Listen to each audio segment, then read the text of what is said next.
ایک بات پڑھی نسائی شریف میں اور دیگر کتابوں میں، کچھ باتیں انسان کے لیے غذا بن جاتی ہیں۔ وہ بیمار ہو تو پڑھ کے تندرست ہو جاتا ہے، وہ دکھی ہو تو پڑھ کے سکھی ہو جاتا ہے، سن کے سکھی ہو جاتا ہے۔ حضرت ام سلیم، حضرت انس بن مالک کی والدہ، ان کے شوہر موجود نہیں تھے، انتقال کر گئے، تو حضرت ابو طلحہ انصاری کہتے ہیں کہ میں نکاح کرنا چاہتا تھا۔ حضرت ابو طلحہ بڑے سمجھدار آدمی تھے، زیرک تھے، مالدار تھے، عقل مند دانا بندے تھے۔ انہوں نے پیغام بھیجا حضرت ام سلیم سے کہ تیرے ساتھ نکاح کرنا ہے۔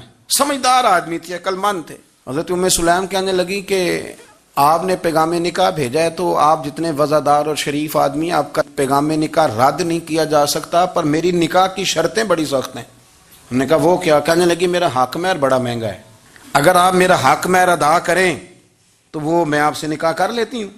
حضرت ثابت رضی اللہ تعالیٰ عنہ فرمایا کرتے تھے دنیا میں اتنا تگڑا حق مہر میں نے کسی بی بی کا نہیں دیکھا، اور اتنا خوبصورت بھی نہیں دیکھا جتنا حضرت ام سلیم کا حق مہر ہے۔ حضرت ابو طلحہ کہنے لگے بی بی تو حق مہر بتا، تیرا کیا حق مہر ہے؟ دیکھو ان لوگوں کا ایمان کتنا مضبوط تھا، تعلق کتنا گہرا تھا۔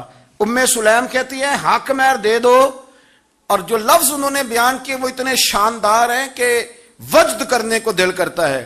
فرمانے لگی بس حق مہر لوں گی، اس کے بعد کسی چیز کا سوال نہیں کروں گی، ساری زندگی خرچہ نہیں مانگوں گی، روٹی پانی کپڑا جو دو گے پہن لوں گی، پر ایک حق مہر وہ اگر دیتے ہو تو میں نکاح کر لیتی ہوں، اس کے علاوہ سوال کوئی نہیں۔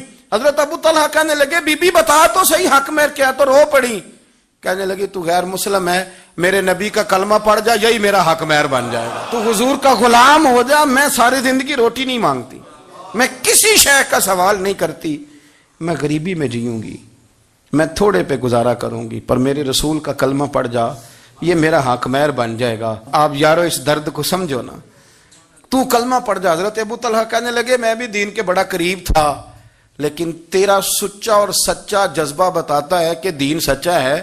فرمانے لگے تو اب نکاح کر چاہے نہ کر، میں نے مصطفیٰ کا کلمہ پڑھنے کا فیصلہ کر لیا، میں نے فیصلہ کر لیا ہے کہ اب میں نبی پاک کا کلمہ، اور میری یہ شرط نہیں کہ تو نکاح کرے چاہے نہ کرے۔ یہ وہ واحد حق مہر ہے۔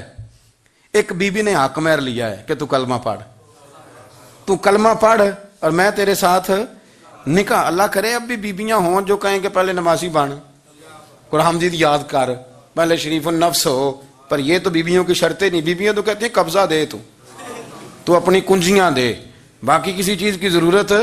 میرے رسول کریم علیہ السلام کے غلاموں کی دین کے ساتھ جو کمٹمنٹ ہے، دین کے ساتھ ان کا جو گہرا مضبوط ربط ہے، اس ربط کا انداز یہ ہے کہ عورتیں بھی کہتی ہیں کہ آپ کلمہ پڑھ جائیں، ہمارا حق مہر ہو گیا۔